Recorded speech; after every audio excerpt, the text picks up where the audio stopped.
So, but now we're going to get a little farther down the tree of life. We're going to get to number 6, which you probably won't be able to see if I write it in yellow. Yellow would be the color for the Sephiroth. But I'm going to write it in black. And that is Tifereth. The planet is the sun, right in the middle. And Tifereth means beauty. Tifereth is beauty. Now, when we think about that, it's like, what does that actually mean? You know, as an artist, we're always talking about beauty, right? But I like the idea, or when I'm trying to wrap my head around this, I like the idea that beauty is the way that God manifests in reality. And because beauty is subjective, what you see is not necessarily what I see, but if our perspective is high enough, smash enough of our polarities together, we'll see the beauty in everything. Make sense?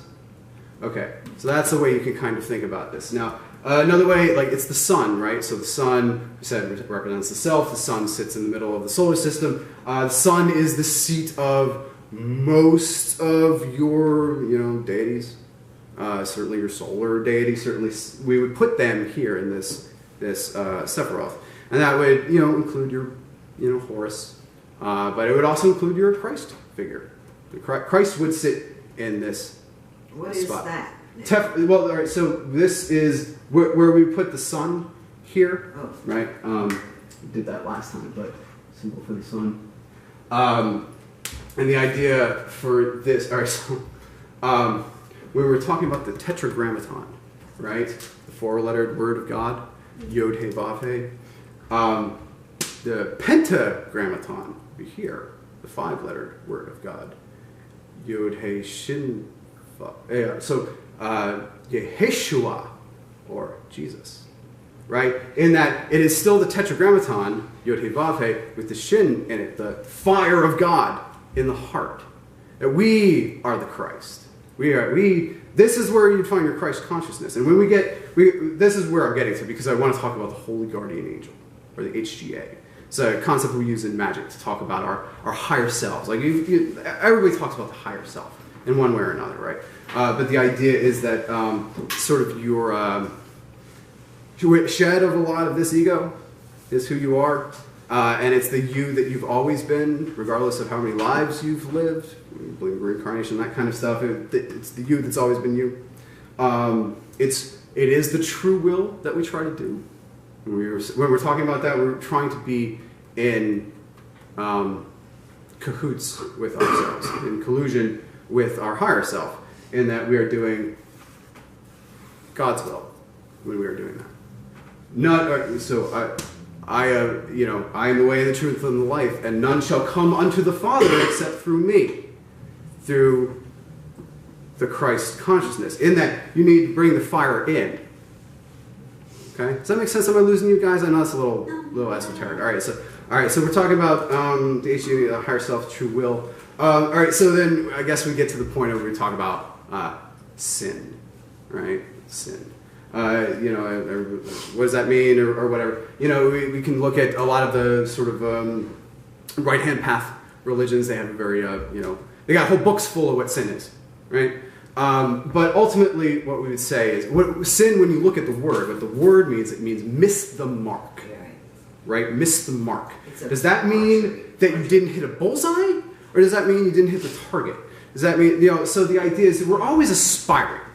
We always want to aspire to our higher self, right? We're always aiming, or hopefully, right? We're always taking aim, we're always being careful, we're always trying to do our true will. We don't always, right? Everybody fails. The idea is, like, you can't always be right? Because anything that can't happen does happen. So there's times when you were the bad guy. That just happened, If you weren't doing your true will, it seems like it's just up to the roll of the dice sometimes. Right? So, because you're the victim of circumstance then. If you haven't taken control, you're the victim of circumstance, right? So, now I feel like I'm getting a little off target with this, but the idea is, all right, so with sin being missed the mark, the only idea is, like, you're aspiring to do your true will, but, you either did or you didn't, and we would say that when you did successful magic. right? That's what we call success when you, like, or in a round, maybe a more broad stroke kind of way. I mean, it's hard to nail that stuff down when you get down to it, but, that's what we'll take from it. All right, so really, all right, so to talk about the sun and to talk, we have to go back and talk about Saturn again, which I know we spent a lot of time on last time. But we also, if you recall, we talked about the God forms Hadit and Nuit being the consciousness in the center of the universe and then the universe that it's in, right? In the same way, where we talk about the sun being the self, the dynamic between sun and the edge is the same sort of thing, right? Where the sun says, I shall do thus, right? I'm going to go and I'm going to do whatever, right? I shall do thus. And Saturn, being the adversary, says, no, you won't. So then the sun says, okay, you're right. Or the sun says, yes, I will. And Saturn says, prove it. And you go out and prove it.